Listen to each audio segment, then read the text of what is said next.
Hello everyone, তোমরা সবাই কেমন আছো? আশা করি তোমরা সবাই খুব ভালো আছো। আমিও খুব ভালো আছি। আজকে আমি তোমাদের জন্য একটা লেসন প্ল্যান নিয়ে চলে এসেছি। আজকের বিষয় হচ্ছে আমাদের পরিবেশ, আর শ্রেণী হচ্ছে তৃতীয়। তো চলো শুরু করা যাক। শুরুতেই তোমরা পৃষ্ঠার বাঁ দিকে লিখবে শিখন সংস্থার নাম, তারপর লিখবে শ্রেণী তৃতীয়, শিক্ষার্থীর সংখ্যা 10 জন, সময় হচ্ছে 6 মিনিট, তারপর শিক্ষার্থী, শিক্ষক বা শিক্ষিকার নাম, নিজেদের নাম লিখে দেবে, তারপর ক্রমিক সংখ্যাটাও লিখে দেবে। এরপর ডান দিকে তোমরা লিখবে বিষয়। বিষয় হবে আমাদের পরিবেশ। একক, এককে হবে খাদ্য। তারপর উপ একক হবে উনুন আর আগুন। আর আজকের পাঠে লিখবে ওই। এরপর নিচে লিখবে আচরণাঙ্গ সমূহ।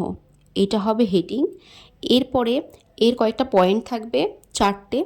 তো লিখবে শিক্ষার্থীর পর্যবেক্ষণকরণ, তারপরেরটা হবে পুনরায় চাহিদা অনুসারে পর্যবেক্ষণকরণ, তারপর শিক্ষার্থীর দ্বারা কার্যকারণ সম্পর্ক স্থাপন, তারপর হবে পর্যবেক্ষণ ও চিন্তার প্রতিফলনকরণ। এরপর তোমরা আবার হেডিং করবে। 4টে হেডিং হবে। একটা হবে বিষয়বস্তু, তারপর থাকবে শিক্ষকের কাজ বা আচরণ, তারপরের হেডিংটা হবে শিক্ষার্থীর কাজ বা আচরণ, তারপর হবে আচরণাঙ্গ সমূহ। এরপর বিষয়বস্তুর ওখানে লিখতে হবে উনুন আর আগুন। শিক্ষকের কাজে লিখতে হবে শিক্ষক মহাশয় ক্লাসে ঢুকে কুশল বিনিময় করবেন। এরপর তিনি শিক্ষার্থীদের 3টি দলে ভাগ করে দেবেন এবং প্রতিটি দলকে একটি করে দেশলাই বাক্স দেবেন। আর শিক্ষার্থীর কাজ বা আচরণে লিখতে হবে শিক্ষার্থীরা দেশলাই বাক্সটি দেখতে লাগলো। আর আচরণাঙ্গ সমূহতে হবে শিক্ষার্থীদের পর্যবেক্ষণকরণ। এরপর শিক্ষকের কাজের ওখানে আবার লিখতে হবে, এরপর শিক্ষক কিছু প্রশ্ন করবেন। দেশলাই বাক্সের গায়ে কি আছে? শিক্ষার্থীদের কাজের ওখানে লিখতে হবে দেশলাই বাক্সের গায়ে দুপাশে খসখসে বাদামি রঙের কিছু আছে। এরপর আচরণাঙ্গ সমূহে লিখতে হবে শিক্ষার্থীদের পুনরায় চাহিদা অনুসারে পর্যবেক্ষণ। এরপর আবার শিক্ষকের কাজে লিখতে হবে, হ্যাঁ ঠিক বলেছ, বাদামি রঙের বস্তু দেখতে পাচ্ছ, সেটা হলো বারুদ। সোমা, তুমি দেশলাই কাঠি বের করে বারুদে ঘষো আর সবাই দেখো কি হয়। এরপর শিক্ষার্থীর কাজে লিখতে হবে বারুদে দেশলাই কাঠি ঘষার সঙ্গে সঙ্গে আগুন জ্বলে উঠল। আর আচরণাঙ্গ সমূহে লিখতে হবে শিক্ষার্থীদের দ্বারা কার্যকারণ সম্পর্ক স্থাপন।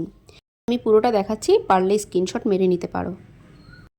নেক্সট পেজে চলে আসলাম। হেডিং একেবারেই সেম আছে, বিষয়বস্তু শিক্ষকের কাজ বা আচরণ, শিক্ষার্থীর কাজ বা আচরণ, আচরণাঙ্গ সমূহ। এবার শিক্ষকের ওখানে লিখতে হবে কাজের ওখানে শিক্ষক আরেকটি ছবি দেখাবেন যেখানে পাথরে পাথরে ঘষে আগুন জ্বালানোর চেষ্টা হচ্ছে। এবার শিক্ষকের ওখানে লিখতে হবে এই ছবিতে কি দেখতে পাচ্ছ? শিক্ষার্থীদের কাজের ওখানে লিখতে হবে পাথরে পাথরে ঘষছে।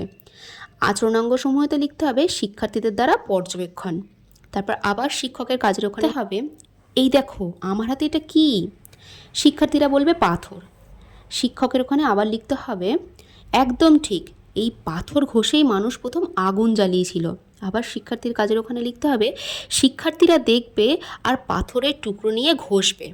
আবার শিক্ষকের কাজের ওখানে লিখতে হবে রান্না করতে আগুন ছাড়া আর কী লাগে? শিক্ষার্থীর কাজের ওখানে লিখতে হবে থালা বাসন, জল, তরকারি, মশলা, মাছ, মাংস ইত্যাদি। আবার আচরণাঙ্গ সমূহেতে লিখতে হবে শিক্ষার্থীদের পর্যবেক্ষণ ও চিন্তার প্রতিফলন। পুরো পেজটা এই যে, তোমরা একটা স্ক্রিনশট মেরে নিতে পারো। আর তোমাদের যদি আর কোনো লেসন প্ল্যান লাগে অবশ্যই আমাকে জানাবে, আমি খুব দ্রুত তোমাদের জন্য সেই লেসন প্ল্যান নিয়ে চলে আসবো।